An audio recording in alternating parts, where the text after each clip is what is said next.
Hello दोस्तों, स्वागत है एक बार फिर आप सभी का आपके अपने YouTube चैनल PS क्लासेस पर।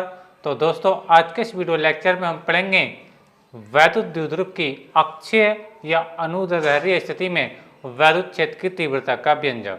जी हाँ दोस्तों, आज के इस वीडियो लेक्चर में हम डिस्कस करने वाले हैं कि वैद्युत द्विध्रुव की अक्षीय या अनुदैर्ध्य स्थिति में वैद्युत क्षेत्र की तीव्रता का व्यंजक किस प्रकार ज्ञात किया जाता है, उसका मान कितना आता है। स्टूडेंट, आपको मैं बताता चलूँ कि आज का जो आर्टिकल है बेटा आपके बोर्ड एग्जाम के लिए बहुत ही ज़्यादा महत्वपूर्ण है। जैसे कि आप लोग जानते हैं बेटा, इस टाइप के क्वेश्चन आपके एग्जाम में 5 नंबर में अर्थात लॉन्ग क्वेश्चन के रूप में पूछे जाते हैं स्टूडेंट। ठीक है, तो देखिए आइए शुरू करते हैं वीडियो लेक्चर को और देखिए समझते हैं पूरी बात को। तो एक स्टूडेंट, वीडियो को शुरू करने से पहले बेटा, ठीक है, आप लोगों से मेरा विशेष रिक्वेस्ट ये है कि यदि अभी तक आप लोग अपना कॉपी पेन लेकर के नहीं बैठे बेटा, तो आप लोगों से मैं विशेष रिक्वेस्ट करूंगा कि देखिए अपना कॉपी पेन लेकर के बैठ जाइए और मेरे साथ अपना नोट्स बनाना शुरू कर दीजिए। देखिए नोट्स स्टैंड अगर आप बच्चे बनाते हो स्टैंड, ठीक है, तो ये नोट्स आपके बोर्ड एग्जाम में, ठीक है, आपकी फाइनल यानी किसी भी एग्जाम की अगर बात करूँ बेटा, तो नोट्स आपका हमेशा बहुत बड़ा वरदान साबित होता है। तो स्टैंड, मेरा आप लोगों से मेरा बार बार रिक्वेस्ट है बेटा कि देखिए अपना नोट्स जरूर बनाए स्टैंड। ठीक है, तो देखिए शुरुआत करते हैं बेटा एक दुखद खबर से। अब आप सोच रहे होंगे स्टैंड कि ऐसी दुखद खबर कौन सी है। देखिए स्टैंड, जैसे कि आप लोग जानते हैं या अभी अधिकांश आप लोगों को पता नहीं होगा, आपने नाम सुना होगा अक्षय कुमार, जो अपने फिल्म अभिनेता हैं अक्षय कुमार बेटा, वो क्या हो गए, अंधे हो चुके हैं। क्या हो चुके हैं बेटा, अंधे हो चुके हैं। तो स्टैंड, जो लोग आप लोगों में अक्षय कुमार के बहुत बड़े फैन है बेटा, तो उन लोगों के लिए बड़ी दुख की बात है। ठीक है, वो क्या हो गए, अंधे हो गए स्टैंड। ठीक है, और मैं आपको बताऊंगा भी वो कैसे अंधे हुए स्टैंड। ठीक है, क्या कारण था, बिल्कुल ध्यान से देखते रहिए, मैं पूरी स्टोरी उनके बारे में भी बताने वाला हूँ। तो ठीक है, मेरी बात आप लोगों को अच्छे समझ आ गई होगी। मैं आपको बता रहा हूँ, जो आपके फिल्म अभिनेता हैं, जो फिल्म बनाते हैं स्टैंड, ठीक है, वो क्या हो गए बेटा, अंधे हो गए। किसी फिल्म की शूटिंग चल रही थी, उसी शूटिंग के दौरान। ठीक है, तो अब स्टैंड, जो लोग अक्षय कुमार के बहुत ज़्यादा बड़े फैन हैं स्टैंड, ठीक है, तो अब उनके लिए क्या है, बहुत बड़ी दुखद खबर है स्टैंड। ठीक है, तो देखिए स्टैंड, थोड़ा गंभीर बात है, थोड़ा टेंशन की भी बात है। तो देखिए, अब आप सोच रहे होंगे कि ऐसा क्या हुआ कि वो अंधे हो गए स्टैंड। ठीक है, तो स्टैंड देखिए, अब बड़ा इंटरेस्टिंग बात मैं आपको बताने जा रहा हूँ बेटा, ध्यान से सुनिए। देखिए स्टैंड, अक्षय कुमार जो आपके फिल्म अभिनेता है बेटा, तो अक्षय कुमार जो शब्द लिया स्टैंड मैंने यहाँ से लिया है बेटा। कहाँ से लिया है, ये अक्षय शब्द ये देख रहे होंगे आप लोग, अक्षय कुमार मैंने बोला, अक्षय कुमार जो लिया बेटा मैंने कहाँ से लिया, अक्षय से लिया स्टैंड। ठीक है, पसंद में आ रही है। और मैंने क्या कहा, वो अंधे हो चुके हैं, अंधे का मतलब अनुदैर्ध्य है, मैंने क्या लिखा, अनुदैर्ध्य है, यहाँ से मैंने अंधे शब्द लिया, यानी अक्षय से लिया मैंने अक्षय कुमार। ठीक है स्टैंड, और मैंने अनुदैर्ध्य से लिया अंधा शब्द। बात समझ में आ रही है। यानी कहने का मतलब मेरा बेटा ये है कि अक्षय कुमार साहब अंधे नहीं हुए हैं। मेरा कहने का मतलब, इस बात को कहने का मतलब सिर्फ इतना था बेटा कि आप इस बात को सुनकर कितने गंभीर हो चुके होंगे स्टैंड, कि हाय रे कैसे हो गया, कैसे अंधे हो गए। ठीक है, और आप इस बात को फोकस कर, आप इस बात को सोचेंगे उनके पीछे ऐसी कौन सी घटना हुई होगी जिसकी वजह से वो अंधे हुए। ठीक है, तो बेटा मैं आपको बताता चलूँ बेटा कि ऐसा कुछ नहीं है। मैंने केवल अपने टॉपिक्स को अच्छा समझाने के लिए, ताकि आपका माइंड बिल्कुल अच्छे तरीके से अपने वीडियो लेक्चर पर रहे स्टैंड। ठीक है, इसलिए मैंने ऐसा कहा। क्यों, और मैंने ऐसा इसलिए कहा बेटा कि ये जो क्वेश्चन मैं आज जो कराने वाला हूँ बेटा, ये ज़्यादातर आपसे बोर्ड एग्जाम में, ठीक है, 5 नंबर में पूछा जाता है। इसलिए मैं आपको सीरियस कर रहा था कि आप मेरी बात को बारीकी से समझें। तो बेटा ये वो क्वेश्चन है, ठीक है, जो आपके बोर्ड एग्जाम में आपसे 5 नंबर में पूछा जाता है। तो क्वेश्चन कैसे पूछा जाता है, वैद्युत द्विध्रुव की अक्षीय अथवा अनुदैर्ध्य स्थिति में वैद्युत क्षेत्र की तीव्रता का व्यंजक प्राप्त कीजिए। ठीक है, तो स्टैंड, आप मेरी बात आप समझ चुके होंगे। तो मैंने अक्षय शब्द लिया था, इसके अक्षय कुमार जो बोला मैंने अक्षय स्थिति से बोला, और अनुदैर्ध्य का मतलब मैंने अंधा शब्द लिया स्टैंड। ठीक है, तो कितना मैंने केवल आप लोगों के माइंड को अपनी तरफ फोकस करने के लिए बेटा ऐसा बोला स्टैंड। ठीक है, जबकि ऐसा कुछ नहीं है। तो उम्मीद है कि मैं तो आपको समझ चुके होंगे। अब जब भी ये क्वेश्चन बेटा आपका आएगा, तो हमेशा याद करना कि सर ने कौन सी बात बताई थी कि अक्षय कुमार साहब अंधे हो चुके हैं, कि वही क्वेश्चन है बेटा। तो याद रखें, मैं कह रहा चला रहा हूँ कि बेटा ये क्वेश्चन आपके एग्जाम के नजरिए से करते हैं बेटा, तो वेरी मोस्ट इंपोर्टेंट सवाल ये माना जाता है, जो 5 नंबर में पूछा जाता है। ठीक है स्टैंड, अच्छा, तो चलिए अब शुरू करते हैं लेक्चर को। तो स्टैंड, आप देखिए, आप जानते हैं वैद्युत द्विध्रुव, मैंने पिछले वीडियो लेक्चर में डिस्कस किया था वैद्युत द्विध्रुव क्या होता है। ठीक है, देखिए वैद्युत द्विध्रुव के कारण हम वैद्युत द्विध्रुव की 3 स्थितियों में वैद्युत क्षेत्र की तीव्रता निकालते हैं। यानी वैद्युत द्विध्रुव की अगर हम बात करें बेटा, तो हम इसकी 3 स्थितियों में वैद्युत क्षेत्र की तीव्रता यह भी हम ज्ञात करते हैं। पहली बात वैद्युत द्विध्रुव की अक्षीय स्थिति में, अक्षीय या अनुदैर्ध्य स्थिति में, जो आज हम बताने वाले हैं, ठीक है। दूसरा निकालते हैं वैद्युत द्विध्रुव की निरक्षीय स्थिति में वैद्युत क्षेत्र की तीव्रता, यह विभव का व्यंजक निकालते हैं, ठीक है। या फिर वैद्युत द्विध्रुव की किसी भी स्थिति में, बात समझ में आ रही है। तो इस प्रकार से वैद्युत द्विध्रुव की 3 स्थितियों में वैद्युत विभव या वैद्युत क्षेत्र की तीव्रता ज्ञात की जाती है, जिसमें आज हम पहले लेक्चर को डिस्कस कर रहे हैं, पहली स्थिति को डिस्कस कर रहे हैं, जिसमें हम पढ़ेंगे वैद्युत द्विध्रुव की अक्षीय स्थिति में वैद्युत क्षेत्र की तीव्रता का व्यंजक। तो देखिए एक बार मैं रिवाइज कराता हूं। तो वैद्युत द्विध्रुव होता क्या है बेटा, देखिए स्टैंड, वैद्युत द्विध्रुव आवेशों का एक संयोग होता है, यानी वैद्युत द्विध्रुव 2 आवेशों से बना एक ऐसा निकाय होता है। भाई आवेश एक दूसरे के परिमाणों तो बराबर होते हैं, लेकिन बेटा उनका नेचर अलग अलग होता है, यानी एक प्लस क्यू होता है, दूसरा माइनस क्यू होता है, ठीक है। मैंने पिछले वीडियो लेक्चर में आपको पढ़ाया था कि एक ऐसा निकाय जिसमें 2 बराबर किंतु विपरीत आवेश एक दूसरे से अल्प दूरी पर स्थित हों, वैद्युत द्विध्रुव कहलाता है, ठीक है। तो उम्मीद है कि मेरे आपको अच्छे समझ में आ गए होगी स्टैंड। देखिए मैं आपको थोड़ा सा एक एग्जांपल दिखाना चाहता हूँ। जैसे कि आप मेरे मार्कर पे स्टैंड देख रहे होंगे, अगर मैं इसको वैद्युत द्विध्रुव समझाऊँ, अगर मैं आपको कहूँ कि ये एक वैद्युत द्विध्रुव है, तो स्टैंड आप देख पा रहे होंगे इधर प्लस क्यू है इस सिरे पर और दूसरे सिरे पर क्या माइनस क्यू चार्ज है, ठीक है। यानी ये दोनों चार्ज एक दूसरे के बराबर हैं परिमाण में, लेकिन एक दूसरे के अपोजिट है, एक प्लस का दूसरा माइनस का। तो ये जो मेरा मार्कर है ये क्या कहलाएगा, वैद्युत द्विध्रुव कहलाएगा। क्या कहलाएगा बेटा, वैद्युत द्विध्रुव। अब मैंने आपको बताया कि इसकी 3 स्थितियों में हमें पढ़ना है, वैद्युत क्षेत्र की तीव्रता को पढ़ना है, वैद्युत विभव को पढ़ना है। तो 3 स्थिति कौन कौन सी है बेटा, उसको समझे पहले। देखिए स्टैंड, जैसे कि आप देख रहे हैं, मैं पहले आपको बता रहा हूँ वैद्युत द्विध्रुव की अक्षीय स्थिति क्या होती है। देखिए अक्षीय स्थिति होती है बेटा इसकी अक्ष के समांतर, इसकी अक्ष के समांतर। जब अक्षीय स्थिति की बात करते हैं बेटा हम वैद्युत द्विध्रुव की, तो हम तीव्रता या वैद्युत विभव जब निकालते हैं तो इसकी अक्ष के समांतर निकालें, चाहे तो हम इस ओर को तीव्रता निकालें या विभव निकालें, या हम इस ओर को तीव्रता या विभव निकालें। उम्मीद कर रहा हूँ कि मेरी बात आपको समझ में आई होगी, ठीक है। अच्छा दूसरी बात करते हैं बेटा कि वैद्युत द्विध्रुव की निरक्षीय स्थिति क्या होती है। तो बेटा निरक्षीय स्थिति क्या होती है बेटा, इसकी लंब समद्विभाजक स्थिति होती है। लंब समद्वि यानी इसकी परपेंडिकुलर टाइप से, यानी अगर तीव्रता या विभव अगर हम इसकी लंब समद्विभाजक स्थिति में निकालना है, चाहे ऊपर की ओर निकालिए चाहे नीचे की ओर निकालिए, तो वो कहलाती है बेटा वैद्युत द्विध्रुव की निरक्षीय स्थिति कहलाती है, ठीक है। और तीसरी मैंने बताया आपको किसी भी स्थिति में, यानी कहने का मतलब तीसरी स्थिति बेटा ऐसी स्थिति होती है ना तो वो इसके समांतर होती है ना इसके लंबवत होती है, ठीक है। वो किसी न किसी एंगल पर, इस एंगल पर देख लीजिए, ठीक है, इस एंगल पर देख लीजिए, बात समझ में आ रही है। नीचे को चाहे इस एंगल पर देखो, इस एंगल पर देखो स्टैंड, ठीक है। यानी कहने का मतलब वो तीसरी स्थिति क्या ऐसी स्थिति होती है बेटा कि ना तो वो वैद्युत द्विध्रुव की अक्ष के समांतर होती है और न इसके लंब समद्विभाजक यानी निरक्षीय स्थिति होती है स्टैंड, ठीक है। तो उम्मीद करता हूँ मेरी बात अच्छे समझ में आई होगी। इसकी 3 स्थिति होती हैं जिसमें हम वैद्युत क्षेत्र की तीव्रता या वैद्युत विभव ज्ञात करते हैं। पहली स्थिति वैद्युत द्विध्रुव की अक्षीय स्थिति, जिसमें तीव्रता निकालेंगे इसकी अक्ष के समांतर। दूसरा हम पढ़ेंगे वैद्युत द्विध्रुव की निरक्षीय स्थिति, यानी इसकी जो अक्ष है इसके लंबवत तीव्रता या विभव निकालेंगे, ठीक है। तीसरी स्थिति होती है बेटा इसकी किसी भी स्थिति, यानी कहने का मतलब है कि जो तीव्रता या विभव निकालेंगे ना तो वो समांतर होगा और ना ही वो इसके लंबवत होगा, यानी किसी न किसी एंगल पर, जैसा कि मैं आपको बताने का प्रयास कर रहा हूँ स्टूडेंट, ठीक है। तो उम्मीद करता हूँ मेरी बात आपको समझ में आ चुकी होगी स्टूडेंट, ठीक है। तो वैद्युत द्विध्रुव को अच्छे समझ गए होंगे, एक ऐसा निकाय जिसमें 2 बराबर किंतु विपरीत आवेश एक दूसरे से अल्प दूरी पर स्थित हो, क्या कहलाता है, वैद्युत द्विध्रुव कहलाता है। वैद्युत द्विध्रुव के आवेशों के बीच की जो डिस्टेंस होती है बेटा क्या होती है, वो 2L होती है। क्या होती है, 2L होती है, यानी इस प्लस से इस माइनस के आवेश तक की जो दूरी होती है, यानी मेरे मार्कर की लंबाई अगर 2L कह दूँ, इसको क्या कहता हूँ बेटा 2L कह दूँ, तो ये मार्कर क्या कहलाएगा, मेरे वैद्युत द्विध्रुव कहलाएगा, ठीक है। उम्मीद करता हूँ मेरी बात आपको अच्छे समझ में आ गई होगी स्टूडेंट, ठीक है। अब देखिए स्टूडेंट, जैसा कि आप स्क्रीन पर देख रहे हैं, मैंने लिखा, देखिए स्क्रीन पर देखिए, अभी डायग्राम को पूरा अच्छे से समझाने वाला हूँ आप लोगों को। देखिए ए बी का एक वैद्युत द्विध्रुव है, ए बी एक वैद्युत द्विध्रुव है, ठीक है, जिसके ए सिरे पर प्लस क्यू चार्ज है, बी सिरे पर माइनस क्यू चार्ज है और दोनों आवेशों के बीच की दूरी क्या है बेटा, 2L है। उम्मीद करता हूँ मेरी बात आपको समझ में आई होगी।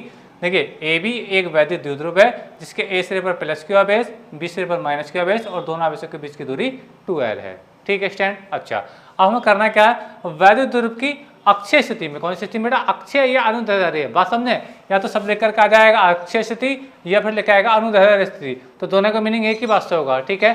तो हमने मान लिया कि इस वैद्युत द्विध्रुव, जैसे मैं अभी मार्कर का आपको एग्जांपल देकर बता रहा था, यानी इस टाइप से, यानी ए बी है, तो हमें तीव्रता निकालनी है इसके अक्ष के अनुदिश, इसके अक्ष के अनुदिश, ठीक है, यानी कोई बिंदु P है। अब ये जो बिंदु P है बेटा, इसका जो वैद्युत द्विध्रुव ए बी है, इसका मध्य बिंदु क्या है बेटा, ये O है, यानी इस O से इस P की जो डिस्टेंस है बेटा वो कितनी है, R है। कितनी है बेटा, वो R में, देखिए इसको यहाँ पे लेकर के आप लोगों को समझा रहा हूँ। यानी कहने का मतलब ये है कि देखिए वैद्युत द्विध्रुव की अक्षीय स्थिति में, कौन सी स्थिति में बेटा, अक्षीय स्थिति में इसके मध्य बिंदु O से r दूरी पर कोई बिंदु P है जहां वैद्युत क्षेत्र की तीव्रता की गणना करनी है। ठीक है स्टूडेंट, अब देखिए हम जानते हैं बेटा कि यहाँ पे प्लस क्यू चार्ज भी है और माइनस क्यू चार्ज भी है। अब दो चार्ज हैं तो दोनों आवेशों से तीव्रता निकलेगी। बात समझ में आ रही है?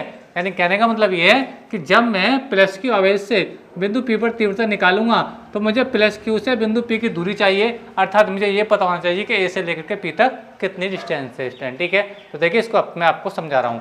देखिए स्टैंड, देखिए O से लेकर के P तक जो आपकी डिस्टेंस है वो क्या है, R है। क्या है बेटा, R है। ठीक है, और O से लेकर के A तक की जो डिस्टेंस है वो क्या है बेटा, L है। मैंने क्या बताया, वैद्युत द्रव्य के जो आवेशों के बीच की दूरी 2L होती है, यानी A से लेकर B तक, A से B तक लेकर कितनी 2L है। ठीक है, और O क्या इसका मध्य बिंदु है, तो इस 2L को एक L इधर आ गया, एक L इधर आ गया, तो दोनों को जब ऐड करोगे तो 2L ही हो जाएगा। बात समझ में आ रही है? यानी कहने का मतलब ये है कि मुझे अब AP निकालने के लिए क्या करना होगा, यानी आपको OP में से यानी R में से आपको क्या घटाना पड़ेगा, L घटाना पड़ेगा, तब आपको ये वाली डिस्टेंस मिल जाएगी स्टूडेंट। मैं आपको समझ में आई होगी। यानी A से लेकर P तक की जो डिस्टेंस आएगी बेटा वो कितनी आएगी, आपकी R माइनस L आएगी। कितनी आएगी बेटा, R माइनस L आएगी। ठीक है, ये क्या है बेटा, आपकी बिंदु आवेश प्लस Q से, यानी प्लस Q से बिंदु P की दूरी है। ठीक है, अच्छा अब देखिए स्टैंड, अब बिंदु P से बिंदु A से बिंदु P की दूरी मुझे पता चल गई, लेकिन बिंदु A पर जो है, बिंदु A पर जो चार्ज है वो प्लस Q चार्ज है, और तीव्रता क्या होती है, प्लस से हमेशा बाहर की ओर होती है, अर्थात दूर की ओर होती है। तो बेटा इस आवेश के कारण, बिंदु आवेश Q के कारण बिंदु P पर जो तीव्रता निकालूंगा बेटा वो क्या आएगी, प्लस से दूर, तो प्लस से दूर मुझे किधर को मिलेगा, चलने को, इधर को चलने मिलेगा। यानी ये आपकी डायरेक्शन रहेगी वैद्युत क्षेत्र की तीव्रता, यानी E1 की। यानी जब हम प्लस Q चार्ज के कारण तीव्रता बिंदु P पर निकालेंगे बेटा तो उसकी डायरेक्शन क्या रहेगी बेटा, इस ओर को रहेगी। उम्मीद है कि मेरा आपको समझ में आई होगी।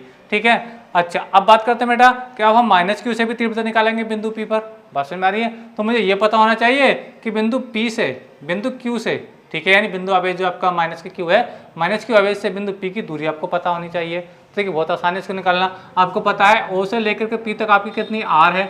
ठीक है, अब इसको L को इसके अंदर ऐड कर दीजिए तो कितना जाएगा, ये R प्लस L हो जाएगी। यानी माइनस Q चार्ज से दूरी, माइनस Q जो चार्ज है, तो इससे जो बिंदु P की दूरी होगी वो कितना जाएगी बेटा, R प्लस L के बराबर हो जाएगी। उम्मीद है कि मैं तो आपको समझ में आ चुकी होगी। तो ये जो डिस्टेंस है बेटा ये कहाँ से है, ये डिस्टेंस है आपकी माइनस Q चार्ज से बिंदु P तक की दूरी कितनी, R प्लस L है, और प्लस Q चार्ज से बिंदु P की दूरी कितनी है, R माइनस L है स्टूडेंट। ठीक है, उम्मीद करता हूँ यहाँ तक मेरे तो आपको अच्छे समझ में आ चुकी होगी स्टूडेंट। ये है बेटा R माइनस L। ठीक है, अच्छा अब देखिए स्टैंड, फिर से वही बात। अब देखिए मैंने क्या लिखा, इसकी थ्योरी को समझिए। मैंने थ्योरी वही लिखी है, देखिए पढ़ के देख लीजिए एक बार, वही थ्योरी है। मैंने हेडिंग लगाया वैद्युत द्रव्य की अक्षीय या ब्रैकेट में लिखा अनुदैर्ध्य स्थिति में वैद्युत क्षेत्र की तीव्रता का व्यंजक या तीव्रता। ठीक है, अभी अक्षय कुमार अंधा वाला काम बिल्कुल यहाँ से खत्म कर देंगे। ठीक है, ये देखिए, ठीक है स्टैंड।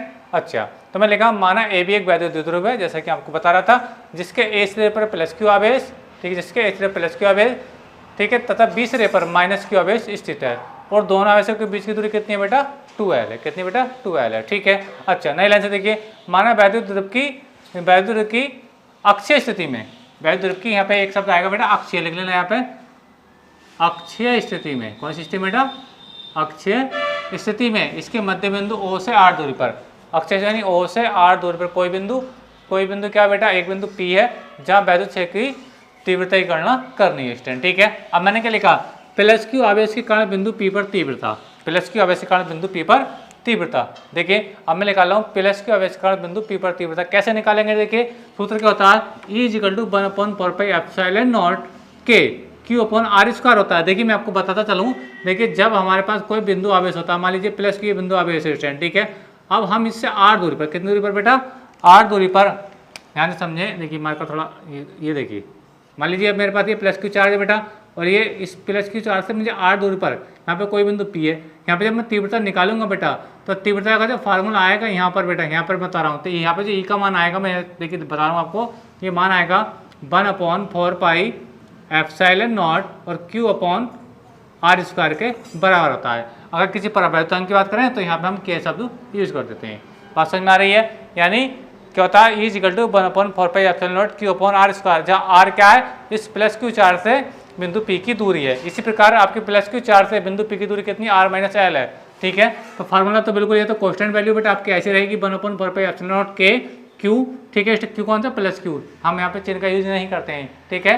बात समझ में आ रही है। तो यहाँ रहेगा R minus L, R minus L. अब देखिए क्या होता है कि आर का स्क्वायर भी होता है, यानी प्लस क्यू 4 से बिंदु पी की दूरी आर है तो आर का स्क्वायर भी है, और यहाँ पे प्लस क्यू 4 से बिंदु पी की दूरी कितनी, आर माइनस एल है, तो यहाँ पे स्क्वायर होता है, इसका यहाँ पे भी स्क्वायर करना पड़ेगा। उम्मीद है कि यहाँ तक मेरे आपको समझ में आई होगी। अब देखिए वैद्युत क्षेत्र की तीव्रता एक सदिश राशि है, वैद्युत क्षेत्र की तीव्रता एक सदिश राशि है, ये दिशा पर निर्भर करती है। तो इसकी डायरेक्शन आएगी बेटा किधर आएगी, ए से पी की ओर को आएगी, ए से पी की ओर, प्लस ऑफ इससे दूर की ओर को। ये मैं आपको बता चुका हूँ, वैद्युत क्षेत्र की तीव्रता एक सदिश राशि होती है, सदिश राशि होती है जिसकी दिशा हमेशा प्लस क्यू 4 से दूर की ओर होती है, यानी ए से पी की ओर को रहेगी। ये इसकी डायरेक्शन को बता रहा है, यानी वैद्युत क्षेत्र की तीव्रता E1 का जो मान आएगा वो ए से पी की ओर को आएगा। अच्छा, इसी प्रकार बच्चों माइनस क्यू आवेश के कारण बिंदु पी पर तीव्रता निकालेंगे। ये जो माइनस क्यू आवेश है बेटा, इसके कारण बिंदु पी पर तीव्रता निकालेंगे, तो जो कोष्टेंट है 1/4πε0 के क्यू आपका ऐसे जाएगा। देखिए यहाँ पे चिन्ह ना प्लस लगाएंगे ना माइनस लगाएंगे स्टैंड, क्योंकि वैद्युत क्षेत्र की तीव्रता सदिश राशि है, यहाँ पे आप सदिश इसकी दिशा से ही काम चल जाएगा स्टैंड, ठीक है। तो माइनस क्यू से तीव्रता निकल रही है पी पर, तो मुझे माइनस क्यू से पी की दूरी चाहिए, वो कितनी बेटा आपकी आर प्लस एल, कितनी है ये बेटा आपकी आर प्लस एल, ठीक है। आर स्क्वायर है, बस में आ रही है, स्क्वायर होता है तो यहाँ पे स्क्वायर करना पड़ेगा, ठीक है। अब इसकी डायरेक्शन बता दीजिए। डायरेक्शन देखिए ये कौन सा चार्ज है, माइनस क्यू चार्ज है, ठीक है। तो वैद्युत क्षेत्र की तीव्रता प्लस से तो दूर होती है, यानी E1 का मान प्लस से इधर को आएगा, लेकिन जब माइनस के कारण तीव्रता निकालूंगा तो माइनस की तो और होती है, बस समझ में आ रही है। तो यानी इस वाले आवेश के कारण जो तीव्रता की डायरेक्शन आएगी वो किधर को आएगी बेटा, वो इस ओर को आएगी, यानी ये जो आएगा आपका बेटा E2 आएगा। क्या आएगा ये बेटा आपका E2 आएगा। उम्मीद है कि मेरे आपको समझ में आ चुकी होगी, ठीक है। अब देखिए हम निकालेंगे बिंदु P पर, यहाँ पे लिख देता हूँ इसकी डायरेक्शन को। डायरेक्शन देखिए मैं लिख रहा हूँ, ध्यान से समझें, मैं डायरेक्शन को लिख रहा हूँ। देखिए P से B की ओर को, P से B की ओर को होगी कहाँ से, P से, ये इसकी केवल डायरेक्शन को लिख रहा हूँ बच्चों, क्या लिख रहा हूँ, P से B की ओर को, यानी एरो का चिन्ह मैंने इधर को कर दिया। ऐसे क्यों करा, P पर तीव्रता देख रहा था, माइनस क्यू चार्ज पे देख रहा, माइनस क्यू चार्ज के कारण देख रहा हूँ, तो तीव्रता माइनस क्यू चार्ज की ओर होगी, तो वह चार्ज इधर को आएगी, ठीक है। अब देखेंगे बिंदु P पर परिणामी तीव्रता, बिंदु P पर परिणामी तीव्रता यानी E को हम देखना चाहेंगे, यानी यही जो तीव्रता है जो हम इसको निकालना चाह रहे हैं, ठीक है। तो उम्मीद करता हूँ मेरे यहाँ तक आपको समझ में आई होगी। देखिए अब निकालेंगे बिंदु P पर परिणामी तीव्रता। अब देखिए बच्चों E1 का मान उस ओर को है और E2 का मान बेटा इस ओर को है, यानी E1 और E2 क्या एक दूसरे के बिल्कुल विपरीत हैं, E1 और E2 एक दूसरे के बिल्कुल विपरीत हैं, और जब बिल्कुल विपरीत हैं बेटा, जब तीव्रताओं की दिशा जब एक दूसरे के विपरीत होती है तो वो आपस में क्या होती है बेटा, घटा दी जाती है, अर्थात उनको सब्ट्रैक्ट कर देते हैं। चलिए देखते हैं, घटाते हैं इसको। तो बिंदु अतः बिंदु P पर परिणामी तीव्रता वो आएगी E1 माइनस E2 आ जाएगी, ठीक है। E1 E2 के मान मेरे पास यहाँ स्टैंड, ठीक है। चलिए अब मैं थोड़ा पीछे से करके लिख रहा हूँ ताकि आपको आगे से अच्छा समझ में आ सके, तो इसी को मैं बेटा यहाँ पे लिख रहा हूँ, ठीक है। अच्छा अब देखिए E1 का वैल्यू रखिए बेटा, E1 का वैल्यू क्या देखिए, 1/4πε0 के, ठीक है, Q, और ये क्या बेटा R माइनस एल का whole square, R minus L का होल स्क्वायर माइनस, ठीक है। अच्छा अब E2 का मान है कि बेटा E2 का मान क्या, यहाँ पे आप केवल मैं परिमाण लिख रहा हूँ बेटा, डायरेक्शन नहीं लिख रहा हूँ, डिस्टेंस, ठीक है। E2 का मान देखिए क्या है, देखिए ये है बेटा आपका 1/4πε0 के, और ये जाएगा Q/R प्लस एल का होल स्क्वायर। हम मैंने क्या किया, ये लिखा मैंने E1 का मान और ये लिखा मैंने E2 का मान, ठीक है स्टैंड। अब देखिए यहाँ पे देख रहे होंगे, यहाँ पे 1/4πε0 के, 1/4πε0 के, ठीक है, और Q ये भी कॉमन आ रहा है, तो जो चीज़ कॉमन आ रही है बेटा उसको कॉमन ले लीजिए। चलिए देखिए कॉमन ले रहे हैं तो ये हो जाएगा स्टैंड, E बराबर हो जाएगा आपके पास, E बराबर आएगा, देखिए कॉमन लेके 1/4πε0 के, एक स्टैंड Q भी कॉमन है, ये Q भी कॉमन है, ठीक है। तो क्या बचा यहाँ पे बचेगा बेटा आपका 1/R माइनस एल का होल स्क्वायर माइनस, और यहाँ बचेगा 1/R प्लस एल का होल स्क्वायर स्टैंड, ठीक है, R प्लस एल का होल स्क्वायर। मैं थोड़ा इसको अच्छे से लिखता हूँ ताकि दिख सके, ये R प्लस एल का होल स्क्वायर स्टैंड, ठीक है। अच्छा अब देखिए बेटा यहाँ पे आगे से क्या करना, अब इसका एलसीएम लेंगे, क्या लेंगे बेटा, एलसीएम लेके ऐसी क्रॉस मल्टीप्लाई करा देंगे, ठीक है। उम्मीद करता हूँ समझ रहे होंगे आप मेरी बात। यानी देखिए E बराबर हो जाएगा स्टैंड आप लोग के पास 1/4πε0 के, ठीक है, और ये Q भी आपका ऐसे रहेगा, एलसीएम ले लीजिए, एलसीएम हो जाएगा बेटा R square minus L square का होल स्क्वायर, यानी योगांतर वाला फार्मूला है स्टैंड, ठीक है। अच्छा, आप कैसे गुणा कराइए, इसको लेकर आइए, तो कैसे गुणा कराएंगे तो हो जाएगा बेटा आर प्लस एल का होल स्क्वायर हो जाएगा माइनस, ये हो जाएगा आर माइनस एल का whole square, R minus L का होल स्क्वायर हो जाएगा स्टूडेंट, ठीक है। और ये ठीक है, यहाँ तक उम्मीद करता हूँ मेरे आपको समझ में आ गई होगी। चलिए अब इसको थोड़ा आगे लिखते हैं, यहाँ से इसको साफ कर लेते हैं स्टूडेंट, ठीक है। चलिए आगे चल रहे हैं। अब स्टूडेंट देखिए, इसको थोड़ा इस टाइप से देखिए, ठीक है। अब देखिए यहाँ पे ए प्लस बी होल स्क्वायर खोल दीजिए, यहाँ पे ए माइनस बी होल स्क्वायर खोल दीजिए, यहाँ हो जाएगा ई इज इक्वल टू हो जाएगा स्टैंड, यहाँ से आएगा ई इज इक्वल टू 1/4πε0 के और ये क्यू, ठीक है। अब देखिए यहाँ पे स्क्वायर में खोल रहा हूँ, ध्यान से समझे बच्चे। देखिए यहाँ पे खोलूंगा ए प्लस बी होल स्क्वायर, यहाँ पे खोलेंगे ए माइनस बी होल स्क्वायर, तो ए प्लस बी होल स्क्वायर होता है ए स्क्वायर प्लस के बी स्क्वायर प्लस के 2 भी होता है, तो ए स्क्वायर का मतलब L square are square plus L square plus K 2RL, ये 2a भी होता है ना, तो 2RL हो जाएगा, ठीक है। तो ये हो जाएगा बेटा आपका 2R और ये L हो जाएगा माइनस। अब देखिए ए माइनस बी होल स्क्वायर खोलेंगे, क्योंकि माइनस का साइन है बेटा, आर माइनस एल का होल स्क्वायर है, तो यानी ए माइनस बी होल स्क्वायर है। देखिए और माइनस है ऑलरेडी पहले से ही है, तो इसके अंदर माइनस की जब गुणा कराएंगे तो हो जाएगा R square plus L square minus K R square minus K L square plus K 2RL हो जाएगा, क्योंकि यहाँ से माइनस की गुणा करा देंगे, एक लाइन कम हो जाएगी अपने पास, यानी ये फार्मूला बनेगा आपका बेटा R square minus L square plus K 2RL, ठीक है। यहाँ तक बात आपको मेरी समझ में आ चुकी होगी स्टूडेंट, ठीक है। और नीचे एल्शियम वाली चीज़ ऐसी लिख दीजिए, क्या है r square minus L square का whole square, are square minus L square का होल स्क्वायर, ठीक है। अब देखिए यहाँ से आर स्क्वायर कर जाएगा प्लस माइनस का, एल स्क्वायर से एल स्क्वायर कर जाएगा प्लस माइनस का, ठीक है स्टूडेंट। अब यहाँ से 2RL ये है और 2RL ये है बेटा, कितना हो जाएंगे 4RL हो जाएंगे, ठीक है। चलिए लिख रहा हूँ मैं चीज़ को, ये हो जाएगा stand E is equal to हो जाएगा आप लोगों के पास 1/4πε0, ठीक है क्यू, और ये हो जाएगा बेटा 2RL ये 2RL ये, तो कितने हो जाएंगे 4RL हो जाएंगे स्टैंड, ठीक है। कितने हो जाएंगे बेटा 4RL हो जाएंगे, और नीचे रहेगा बेटा आपका are square minus L square का होल स्क्वायर स्टैंड, ठीक है। उम्मीद करता हूँ यहाँ तक मेरी बात आपको समझ में आई होगी। अब देखिए 4 के मैं फैक्टर कर लूँगा 2 गुणा 2 करके, ध्यान समझे। देखिए यानी मैं लिखने जा रहा हूँ stand R is equal to हो जाएगा ई इज इक्वल टू 1/4πε0 के, ठीक है। अब देखिए इस क्यू को भी अंदर डाल दीजिए, तो ये फार्मूला बनेगा, ध्यान से समझे बेटा 2Q, ठीक है स्टैंड। ध्यान से पहले एक बार समझ लें, देखिए इस क्यू को अंदर डालिए, क्यू तो ये बेटा ये हो गया।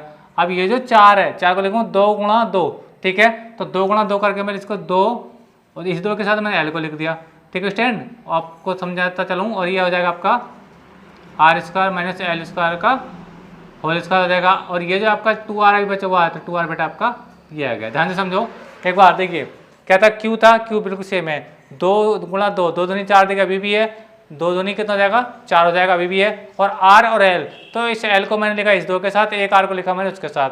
अब देखिए ये जो आप देख रहे हैं बेटा, ये वाली चीज़ Q इंटू 2L, ये जो आप देख रहे हैं बेटा Q इंटू 2L क्या होता है, वैद्युत द्विध्रुव आघूर्ण होता है। क्या होता है ये, वैद्युत द्विध्रुव आघूर्ण होता है, ठीक है। तो स्टैंड पहले आप इसका स्क्रीनशॉट ले लीजिए बेटा। अब देखिए मैं इसको थोड़ा रब करूंगा, और रब करने के बाद इसके आगे कंडीशन को समझाने वाला हूँ। चलिए उम्मीद करता हूँ अगर आपको बेटा लेक्चर अच्छा लग रहा है बेटा, ठीक है, तो प्लीज़ वीडियो को अपनी मेहनत का केवल आप लोगों को जितना चाहता हूँ कि प्लीज़ वीडियो को लाइक और शेयर जरूर कर दें स्टैंड, ठीक है। तो अब आप इसका स्क्रीनशॉट ले लीजिए, इससे आगे की बात मैं अब आके समझाने वाला हूँ। ले लीजिए स्क्रीनशॉट।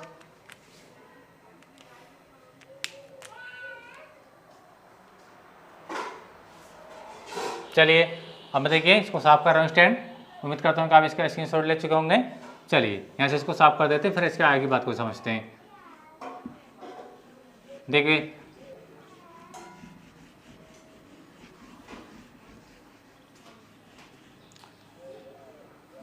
देखिए स्टैंड, अब क्या देखिए यहाँ पे आपको मैं बता रहा था, ये जो Q और ये 2L आप देख रहे हैं, Q इंटू 2L, ये क्या होता है, पी का होता है, तो लिखेंगे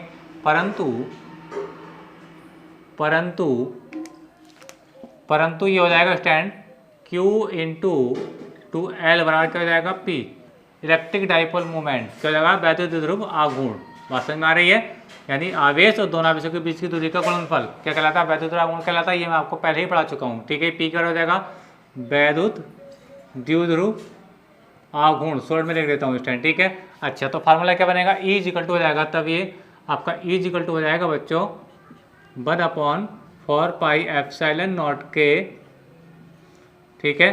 और ये हो जाएगा, देखिए 2 क्या को लिखूंगा P, क्या लिखूंगा बेटा P, और इंटू में क्या रहेगा बेटा आपका, ये साइड में जो 2R है, 2R बेटा आपका ये रहा स्टैंड, ठीक है। और R में अपॉन में क्या रहेगा, ये रहेगा आपका R square minus L square का होल स्क्वायर, ठीक है स्टैंड।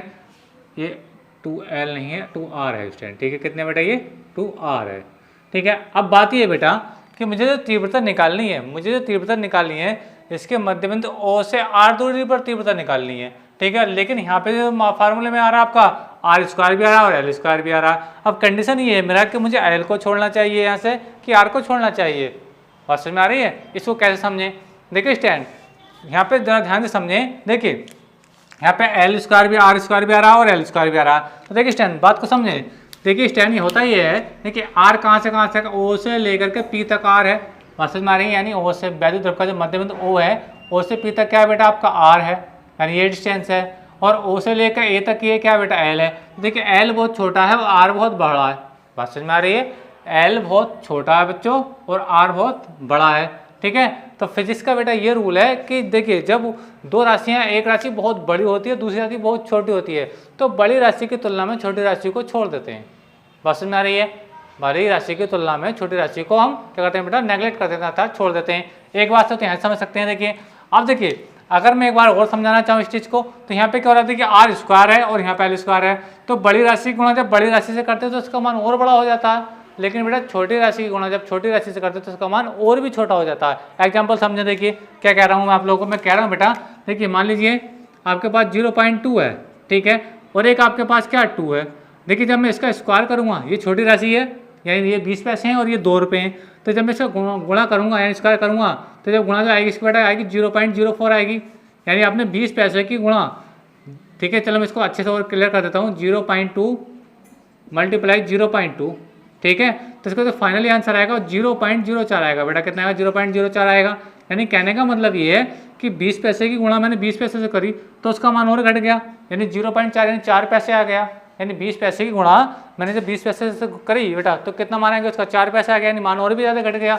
अच्छा इसी प्रकार अगर मैं 2 रुपये की गुणा 2 रुपये से करूँगा तो ये तो सिंपली है बेटा 2 × 2 यानी कितना जाएगा 4 आ जाएगा, यानी ये वाला मान और बढ़ गया। यानी कहने का मतलब ये है कि L का मान छोटा है, L बहुत कम है, तो फिर मैं L की गुणा एक बार L से और करूँगा तो ये बेटा ये L और भी छोटा हो जाएगा इसके जैसा, बात समझ में आ रही है। और R तो वैल्यू आपको दिख रहा है बड़ा है और R का स्क्वायर भी हो रहा है, तो इसका मान R का फिर से R से मल्टीप्लाई करूँगा तो यानी बड़ी राशि गुणा जब बड़ी राशि करते हो तो इसका मान बेटा और भी ज़्यादा बड़ा हो जाता है, ठीक है। यानी कहने का मतलब ये है कि यहाँ पे R की गुणा जब R से करूँगा तो इसका मान और भी ज़्यादा बड़ा हो जाएगा, ठीक है। इसलिए यहाँ पे R को यहाँ पे रखेंगे जबकि L को यहाँ पे छोड़ देंगे, क्योंकि L की गुणा L एक छोटी राशि है और मैंने आपको बताया जब छोटी राशि गुणा छोटी राशि से करते हैं तो उसका मान और भी छोटा हो जाता है।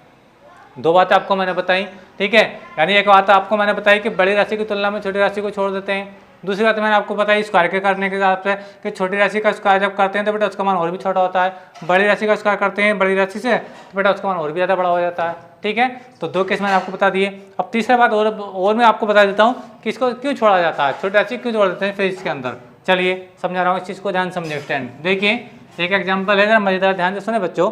देखिए मान लीजिए बेटा ये आप हैं, ठीक है, ये आप हैं बेटा, और मान लीजिए किसी पार्टी में आप जा रहे हैं। सुनिए मेरी बात, मान लीजिए आपके मामा के यहाँ पे शादी है और आप उसकी शादी में जा रहे हैं स्टैंड, ठीक है, बात समझ में आ रही है। लेकिन होता ही है बेटा जब आप शादी के लिए जा रहे थे मामा के घर पे, ठीक है, तो आपकी मदर ने कहा आपका एक छोटा भाई भी था, आपका एक बेटा क्या था, एक छोटा भाई था, ठीक है। अब जो छोटा भाई था तो ये भी जब आप जा रहे थे बेटा ये भी जिद कर रहा था जाने के लिए, ये भी जाने के लिए कर रहा था, जिद कर रहा था। तो मम्मी आपकी बोली बेटा कि बेटे ऐसा करो कि आपका जो छोटा भाई है ये रो रहा है शादी के जाने के लिए, इसे भी अपने साथ ले जाओ। लेकिन भाई आप तो बहुत हैंडसम आदमी, जीरो मोरी की पैंट पहन के, बात समझ में, और तमंचे पे डिस्को गाना चलेगा, डांस होगा, तो हाँ भाई यार इसको कौन देखेगा भाई, बात समझ में आ रही है, कहीं छोटे को कौन देखेगा, मुझे तो अपने आप से फुर्सत नहीं रहेगी, अपने फ्रेंडों से मिलने की फुर्सत नहीं रहेगी। अब आप नाराज़ हो रहे हैं कि नहीं भाई मैं इसको लेकर के नहीं जाऊँगा, मैं खुद जाऊँगा, बात समझ में आ रही है। तो इस बात को लेकर आपके घर में विवाद हो गया, विवाद अपने पापा तक पहुंच गया। तो पता हुआ क्या हुआ कि भाई ये ऐसा हो रहा है कि जो बड़ा लड़का छोटे लड़के को ले आने के लिए मना कर रहा है, ठीक है। आप तो एक को तो नाराज़ होना पड़ेगा, तो पापा बोलते हैं कि भैया ऐसा करो कि बड़े को नाराज़ मत करो, छोटे को ही रोक लो, बात समझ में आ रही है। तो हुआ क्या, किसी आपकी मम्मी ने छोटे को किसी बहाने से बाहर को ले गए, दुकान के बहाने से, चल बेटे दुकान पे चलते हैं, तो वो तो उधर चले गए और आप कहाँ चले गए बेटा, आपके मामा के घर चले गए। तो बात समझ में आ रही है। तो आप बड़े थे बेटा, ठीक है, आप बड़े थे इसलिए चले गए, छोटे को कहा करते आपने छोड़ दिया घर पे ही।